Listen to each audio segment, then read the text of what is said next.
அனைவருக்கும் வணக்கம். என்னுடைய பெயர் அகிலா. எனக்கு இப்போ 20 வயது ஆகிறது. நான் மிகவும் அழகாக இருப்பேன். எனது சிறு வயதிலேயே நான் நிறைய துன்பங்களை பார்த்திருக்கிறேன்.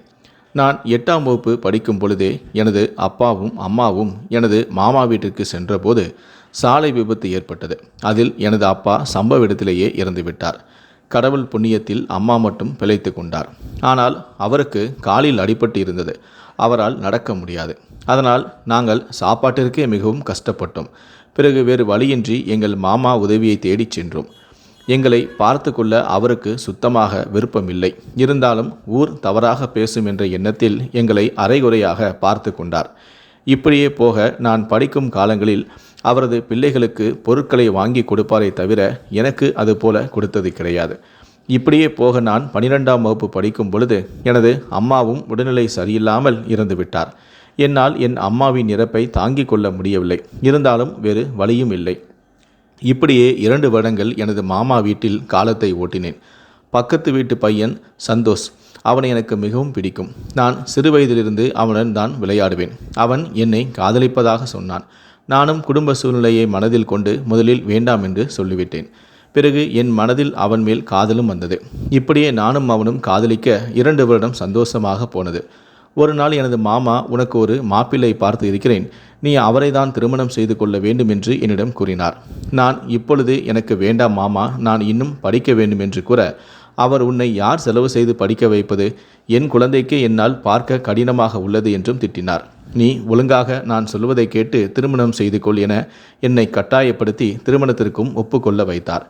ஒரு நாள் மாப்பிள்ளை வீட்டிலிருந்து ஆளுங்க வராங்க என்று என்னை அலங்காரம் செய்து கொண்டிருக்க ஒரு 60 வயது முதியவர் வந்தார்.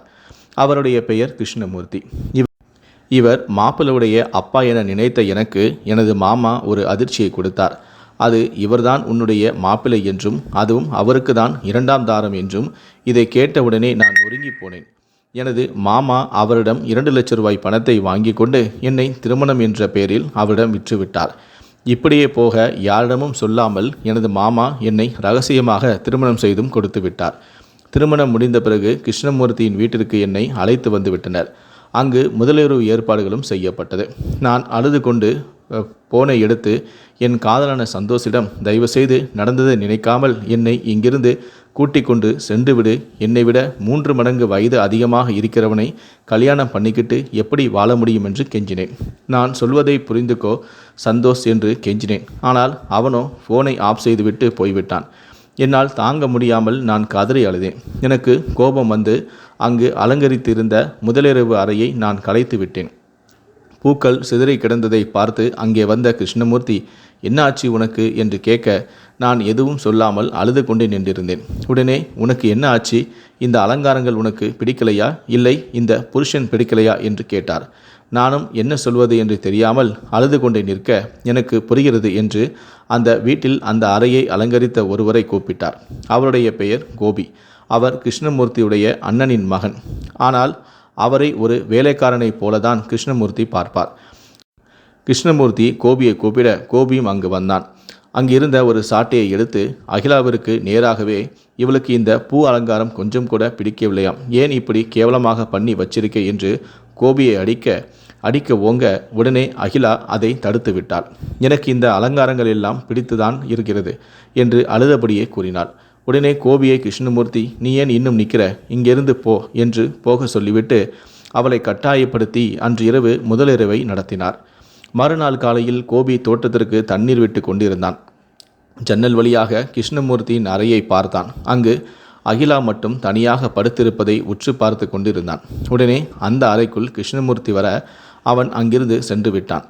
அறைக்குள் கிருஷ்ணமூர்த்தியும் அகிலாவும் இருக்க, உன்னை பார்க்க உன் மாமா இங்கு வந்திருக்கிறார், சீக்கிரமாக நீ வா என்று சொல்லிவிட்டு வெளியே சென்று விட்டார். வெளியே அகிலாவும் மாமாவும் கிருஷ்ணமூர்த்தியும் சந்திக்க, அகிலாவின் மாமா, என்னவென்றே தெரியவில்லை, காலையிலேயே 5 மணிக்கெல்லாம் அகிலா எனக்கு கால் செய்து அழுதாள், அதற்காக தான் அவளை பார்க்க வந்தேன் எனவும் கூறினார். உடனே கிருஷ்ணமூர்த்தி, இப்போ உள்ள பொண்ணுங்களெல்லாம் கையில் ஃபோன் இருந்தாலே போதும், சிறு சிறு விஷயங்களுக்கு கூட அம்மா வீட்டிற்கு அப்படியே சொல்லிவிடுவார்கள் என்று கூறினார். உடனே அகிலா மாமாவும் உடனே நீங்கள் சரியா சொன்னீர்கள் என்று சொல்ல, உடனே கிருஷ்ணமூர்த்தி 1,00,000 ரூபாய் பணத்தை கொண்டு வந்து அகிலாவின் மாமாவிடம் கொடுத்து, நான் இதை எதுக்கு உங்ககிட்ட கொடுக்கிறேன் என்றால், இனிமேல் எந்த ஃபோன் வந்தாலும் நீங்கள் இங்கே வரக்கூடாது. அப்படி நீங்கள் வந்தால் உங்களிடம் நான் கொடுத்த 2,00,000த்தையும் சேர்த்து நான் திரும்ப வாங்கிவிடுவேன் என மிரட்டினார். சரி, நான் கிளம்புறேன் என்று கிருஷ்ணமூர்த்தியிடம் சொல்லிவிட்டு அகிலாவுடைய மாமாவும் அகிலாவை கூப்பிட்டுவிட்டு நான் கிளம்புறேன், மணியாச்சு என்று சொல்லிவிட்டு கிளம்பினார். அவர் போனதுமே கிருஷ்ணமூர்த்தி அகிலாவின் ஃபோனை வாங்கி அதில் உள்ள சிம் கார்டை கலட்டி உடைத்து தூக்கி போட்டுவிட்டு ஃபோனை கொடுத்துவிட்டு, இதற்கு மேல் என்னை கேட்காமல் யாருக்காவது கால் செய்தால் அதன் விளைவுகள் மிகவும் மோசமாக இருக்கும் என்று மிரட்டிவிட்டு சென்றார். இப்படியே அகிலாவை அவர் கொஞ்சம் கொஞ்சமாக சித்திரவதை செய்யவும் ஆரம்பித்தார். மறுநாள் அவர் வேலைக்கு செல்லும் பொழுது அகிலாவின் மேல் சந்தேகப்பட்டு எப்பொழுதும் அவரை வீட்டுக்குள் விட்டு கதவை வெளிப்பக்கமாக போட்டுவிட்டு சாவியை கொண்டு சென்று விடுவார். வேலைக்கு சென்று விட்டு வந்த கிருஷ்ணமூர்த்தி அதிகப்படியாக குடித்துவிட்டு தள்ளாடி கொண்டு வர, உடனே அங்கிருந்த கோபி, உன் சித்தி எங்கே? இதோ நான் போய் பார்த்துட்டு வரேன் என்று கோபி அங்கிருந்து மாடிக்கு சென்றான். அப்பொழுது மாடியில் தனிமேல் நின்ற அகிலா அழுது கொண்டிருந்ததை பார்த்த கோபி, ஏன் அழுறீங்க சித்தி, என்னாச்சு என்று கேட்க, வேண்டாம், உனக்கு அது புரியாது என்று அகிலா கூற, கோபியும் வற்புறுத்தி என்ன ஆச்சு சொல்லுங்க, நான் கண்டிப்பாக சித்தப்பா கிட்ட சொல்ல மாட்டேன் என்று கேட்க, என்னைய வற்புறுத்தி வயசான உங்கள் சித்தப்பாவோட என்னை கல்யாணம் பண்ணி வச்சுட்டாங்க என்று கூற, எனக்கு தெரியும், அவர் உங்களை கொடுமைப்படுத்துகிறாரா என்று கேட்க, ஆமாம், அப்படியே செய்தாலும் உன்னால் என்ன செய்ய முடியும் என்று அகிலா கேட்டார். உடனே அகிலா மேல் உள்ள ஆசையில், கோபி, என்னை நம்புங்க, கண்டிப்பாக உங்களுக்கு நான் உதவி செய்கிறேன் என்றும் கூறினார். உடனே கிருஷ்ணமூர்த்தி மேலே வந்து அகிலாவை பார்த்து, இங்கே நீ என்ன பண்ணுற? உனக்கு பிடித்தது அனைத்துமே நான் வாங்கி வந்து இருக்கிறேன், வா என்று இழுத்து சென்றார். மறுநாள் காலையில் கிருஷ்ணமூர்த்தி அதே போல வேலைக்கு கிளம்பி கொண்டிருந்தான். அப்பொழுது அகிலாவை கூப்பிட்டு, நான் வேலைக்கு செல்கிறேன், பத்திரமாக இரு என்று எப்பவும் போல கதவை சாத்தி பூட்டு போடுவதற்கு முன் ஒரு பெண் மருத்துவர் அங்கே வந்தார். கிருஷ்ணமூர்த்தி, நீங்கள் யார், எதற்காக வந்தீர்கள் என்று கேட்க, அந்த பெண் மருத்துவர், நாங்கள் திருமணமான பெண்களுக்கு குழந்தை பிறப்பதற்காக இலவசமாக மாத்திரைகளை வழங்குவோம் என்றும் கூறினார். உடனே கிருஷ்ணமூர்த்தியும் அகிலாவை கூப்பிட, அந்த பெண் மருத்துவர் அகிலாவை பார்த்துவிட்டு, இது உங்களுடைய மனைவியா என்று அதிர்ச்சியுடன் கேட்டார். ஆமாம், நீங்கள் மருந்தை கொடுத்துவிட்டு கிளம்புங்கள் என்று கிருஷ்ணமூர்த்தி கோபமாக சொல்ல, அந்த பெண் மருத்துவர், அதற்கு நிறைய வேலைகள் இருக்கிறது, இந்த படிவத்தை நிரப்ப வேண்டும், அதன் பிறகு அவருக்கு நிறைய பரிசோதனைகளை எடுத்துதான் கொடுக்க வேண்டும் என்று கூறினார். எப்பொழுதுமே தனது மனைவியை கதவை சாத்தி பூட்டிவிட்டு சாவியை எடுத்துக்கொண்டு போற அவர் பெண் மருத்துவர் கேட்டதால் சிறிது சந்தேகத்துடன், சரி, சீக்கிரமாக முடித்துவிட்டு கிளம்புங்கள் என்று வெளியே வந்து கோபியிடம், தான் வேலைக்கு செல்கிறேன், நீ அந்த பெண் மருத்துவர் சென்றதும் கதவை பூட்டிவிட்டு எனது அலுவலகத்திற்கு சாவியை கொண்டு வா என்று கையில் 100 ரூபாய் காசையும் கொடுத்துவிட்டு சென்றார். பெண் மருத்துவரும் எல்லா பரிசோதனையும் முடித்துவிட்டு, நான் சென்று வருகிறேன், ஏதும் தகவல் வேண்டும் என்றால் எனக்கு கால் செய்யுங்கள் என்று சொல்லிவிட்டு சென்றார். உடனே வீட்டினுள் வந்த கோபி சந்தேகத்துடன் அகிலாவிடம் ஏதேதோ கேள்வி கேட்டு கொண்டிருக்க, உடனே அகிலாவும், ஏன் உன்னுடைய சித்தப்பா என்னை கண்காணிக்க சொன்னாரா என்று கேட்க, உடனே கோபி, நான் சொல்வதை ஒரு நிமிஷம் கேளுங்கள், உங்களுக்கு நான் வாக்கு கொடுக்கிறேன், இன்னும் கொஞ்ச நாள் மட்டும் பொறுத்து கொள்ளுங்கள், என்னுடைய சித்தப்பா நீங்கள் இருக்கும் பக்கம் கூட திரும்பி பார்க்காதது போல் நான் செய்கிறேன் என்று கூற, இதை நம்பாத அகிலா, உன்னால் அதுபோல் செய்ய முடியுமா? கண்டிப்பாக என்னால் செய்ய முடியும், நான் அப்படி செய்தால் நீங்கள் எனக்காக என்ன செய்வீர்கள் என்று கோபி கேட்கிறான். நீ அப்படி செய்தால் உனக்காக நான் என்ன வேண்டுமானாலும் செய்கிறேன் என்று அகிலாவும் சொன்னாள். கோபியும் அகிலாவின் கையை பிடிக்க, முதலில் நீ சொல்வதை செய் என்று சொல்லிவிட்டு அகிலா சென்று விட்டாள். அன்று இரவு கோபி திட்டம் போட்டு கிருஷ்ணமூர்த்தி வரும் வழியில் எண்ணெயை ஊற்றி வலிக்கு விழுமாறு செய்தான். அவன் நினைத்தது போலவே கிருஷ்ணமூர்த்தி கீழே விழுந்து அடிபட்டு எழுந்து நடக்க முடியாதது போல் செய்தான். அன்று கோபி கிருஷ்ணமூர்த்தியை மருத்துவமனைக்கு சென்றுவிட்டு வீட்டிற்கு வந்தார்கள். உடனே கோபி அக்ஷயாவை பார்த்து சிரித்து மருத்துவரி உரை பரிசோதனை செய்து பார்த்துவிட்டு, இன்னும் சிறிது நாளைக்கு இவரால் நடக்க முடியாதாம், பத்திரமாக பார்த்து கொள்ளுங்கள் என்று சொன்னார் என்றும் கூறினார். இதை கேட்டு அக்ஷயாவிற்கு மிகவும் சந்தோஷமாக இருந்தது. இருவரும் சேர்ந்து கிருஷ்ணமூர்த்தியை தூங்க வைத்துவிட்டு அக்ஷயாவை பார்த்து, கோபி, நான் சொன்னது செய்துவிட்டேன், இப்போ நீங்கள் என்ன தருவீங்க என்று கேட்க, அன்றிரவு அக்ஷயாவும் கோபியும் தனிமையில் இருந்தனர். தனிமையில் இருந்துவிட்டு அந்த கோபி தூங்கி கொண்டிருந்த கிருஷ்ணமூர்த்தியை பார்த்து, என்னை ஒரு வேலைக்காரனாகவே நடத்தி கொண்டு இருந்தாய், இப்போ உனக்கு சொந்தமான ஒன்றை நான் எடுத்துக்கொண்டேன், கூடிய சீக்கிரமாக உன் சொத்து அனைத்தையும் நான் எடுத்துக்கொண்டு உன்னை என் காலுக்கு கீழ் வைத்துக் கொள்கிறேன் என்று கூறிவிட்டு சென்றான். மறுநாள் காலையில் விடிந்ததும் கிருஷ்ணமூர்த்தி யோசித்துவிட்டு, நேற்று என்னை ஏன் அறையில் விடாமல் இந்த சோபாவில் மேல் ஏன் படுக்க வைத்தீர்கள்? என்னை இங்கு விட்டுவிட்டு என்ன செய்தீர்கள் என்று சந்தேகத்துடன் கேட்க, உடனே அக்ஷயாவும் கோபியும் சேர்ந்து, நீங்கள் லேசான மெத்தையில்தான் படுக்க வேண்டும், அழுத்தமான மெத்தையில் படுக்கக்கூடாதாம் என்று சமாளித்து விட்டனர்.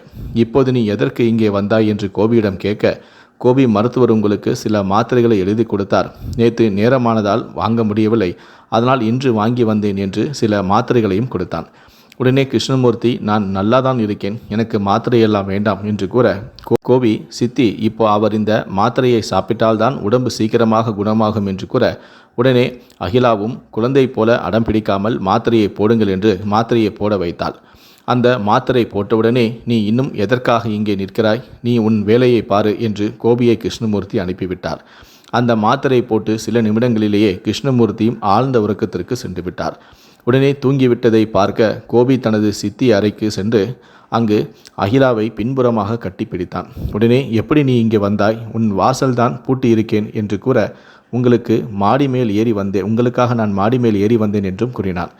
அப்போது திருடன் போல நீ இங்கே வந்தாயா என்று அகிலா கேட்க, உடனே கோபி கோபப்பட்டு, நான் ஒன்றும் திருடன் கிடையாது, எங்கள் வீட்டு வாசல், கார் அனைத்துமே எனக்கு சொந்தமானது.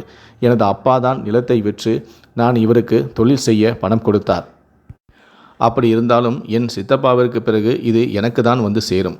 இவை அனைத்துமே என் கையில் கிடைத்ததுமே நீயும் நானும் சந்தோஷமாக வாழலாம் என்று அகிலாவை கட்டி அணைக்க, விடு, அவர் வந்து விடுவார் என்று அகிலா கூற, அவர் இப்போது சாப்பிட்டது தூக்க மாத்திரை, அவர் 2 மணி நேரம் தூங்குவார், பயப்பட வேண்டாம் என்று இருவரும் தனிமையில் இருக்க ஆரம்பித்தனர்.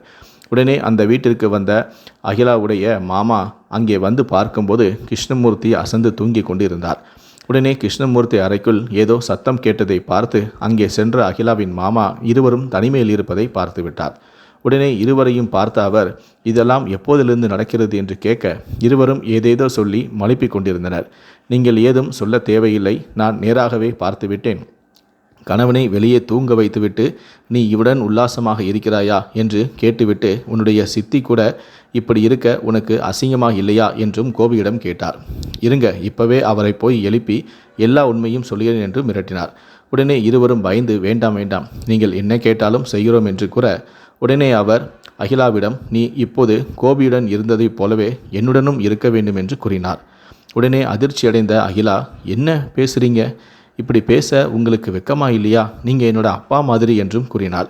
உடனே அகிலாவின் மாமாவும், நீயும் எனக்கு பொண்ணு மாதிரி தான், ஆனால் பொண்ணு இல்லையே என்று மிரட்ட, உடனே கோபி, நம்ம விஷயம் எதுவும் சித்தப்பாவிற்கு தெரியக்கூடாது, தெரிந்தால் நாம் நினைத்த வாழ்க்கையை வாழ முடியாது, இந்த சொந்தம் நம்மை விட்டு போய்விடும் என்று கட்டாயப்படுத்தி அவளை சம்மதிக்கவும் வைத்தான். அவளும் வேறு வழியின்றி சம்மதிக்க, உடனே கிருஷ்ணமூர்த்தியின் குரல் அங்கு கேட்டது. அதை கேட்டவுடன் அக்ஷயாவின் மாமா, அகிலாவுடைய மாமா வெளியே வந்து கிருஷ்ணமூர்த்தியிடம், அக்ஷயாவும் கோபியும் தவறாக நடந்து கொண்டிருக்கிறார்கள், அதை பார்த்தவுடன் என்னை அடித்து விட்டார்கள், நான் தப்பிவிட்டு ஓட வெளியே வந்தவுடன் நீங்கள் எழுந்து விட்டீர்கள் என்று சமாளித்தான். இதை பார்த்த கிருஷ்ணமூர்த்தி கோபப்பட்டு கோபியை பக்கத்தில் இருந்த ஒரு கம்பை எடுத்து அடிக்க ஆரம்பித்தான். அதை தாங்க முடியாமல் அங்கிருந்து கோபி வெளியே ஓடியும் விட்டான். உடனே அகிலாவையும் அடித்துவிட்டு, உன்னை நான் மன்னிச்சு விடுகிறேன், ஏன்னா உன்னால் எனக்கு ஒரு வாரிசு வேணும் என்று கூறிவிட்டு கோபியை தேடி சென்று விட்டார். அவர் இருவரும் சென்ற பிறகு பின் வழியாக கோபி மீண்டும் வீட்டிற்குள் வந்து, நீ கூட வந்துவிடு, என் கூட வந்துவிடு, நாம் எங்கேயாவது போய் சந்தோஷமாக வாழலாம் என கோபி கூப்பிட்டார். உடனே அகிலாவும் யோசித்துவிட்டு, சரி, எங்காவது சென்று விடலாம் என்று தனது துணிகளையெல்லாம் எடுத்து வைத்து கொண்டிருந்தாள். வெளியில் போய் நம்மால் கஷ்டப்பட முடியாது, அதனால் இங்கு இருக்கும் பணத்தை அனைத்தையும் எடுத்துக்கொண்டு சென்று விடலாம் எனவும் கோபி அகிலாவிடம் சொல்ல, அவளும் அதை எடுத்து வைத்துவிட்டு அங்கிருந்து வெளியே சென்று விட்டனர். அங்கிருந்து சென்று பக்கத்து ஊரில் இருக்கும் ஒரு வீட்டிற்கு இருவரும் சென்று விட்டனர். நாம் இருவரும் அந்த பணத்தை அனைத்தையுமே வைத்து எங்காவது வெளியூருக்கு சென்று சந்தோஷமாக இருக்கலாம் எனவும் கூறினான். சரி, நான் சாப்பிடுவதற்கு ஏதாவது உணவு வாங்கி வருகிறேன் என்று அந்த பணத்தை கேட்க, அந்த பையில் இருந்த பணத்தை எடுக்க அகிலா சென்றார். அந்த பையில் எதுவுமே இல்லை. அதிர்ச்சியடைந்த அகிலா பணத்தை காணவில்லை என்றும் கூறினார். இதை கேட்டவுடன் கோபியும் அதிர்ச்சியடைந்து, நீ பையில் வைத்த பணம் எங்கே போயிருக்கும் என்று கேட்க, நாம் வரும் வழியில் எங்காவது விழுந்திருக்கும், பையை நான் சரியாக மூடவில்லை என்று சொன்னாள். உடனே கோபி, நீ எப்படியாவது அதை தேடி கண்டுபிடித்து கொண்டு வா, நாம் பணம் இல்லாவிட்டால் மிகவும் கஷ்டப்பட வேண்டும் என்று கோபப்பட்டு அவளை அங்கிருந்து அனுப்பினான். உடனே அகிலாவும் வெளியே செல்ல இருக்கும் பொழுது அங்கு கிருஷ்ணமூர்த்தியும் அகிலாவுடைய மாமாவும் வந்தார்கள். கிருஷ்ணமூர்த்தி ஆத்திரத்துடன், கோபியை, என் மனைவியை இப்படி செய்ய உனக்கு எப்படி மனசு வந்தது? அவள் உனக்கு அம்மா போல் என்று மறைத்து வைத்திருந்த கத்தியை வைத்து குத்த, கோபியும் பக்கத்திலிருந்த பையை எடுத்து கிருஷ்ணமூர்த்தியின் தலையில் அடித்தான். இருவருமே ஒருவருக்கொருவர் அடித்து கொண்டு இறந்து விட்டனர். உடனே அங்கு போலீஸ் வர, போலீசிடம் நாம் தப்பிக்க வேண்டுமென்று அகிலா, அந்த பணத்துக்காக என்னை எனது மாமாவும் கோபியும் கொலை செய்ய வந்தார்கள். அதை தடுக்க என் கணவன் வரும்பொழுது இருவரும் அடித்து கொண்டு இறந்து விட்டார்கள். இதற்கு காரணம் என் மாமாவும் தான் என்று பொய்யான சாட்சியை சொல்லி அவரை ஜெயிலுக்கு அனுப்பியும் வைத்தார்.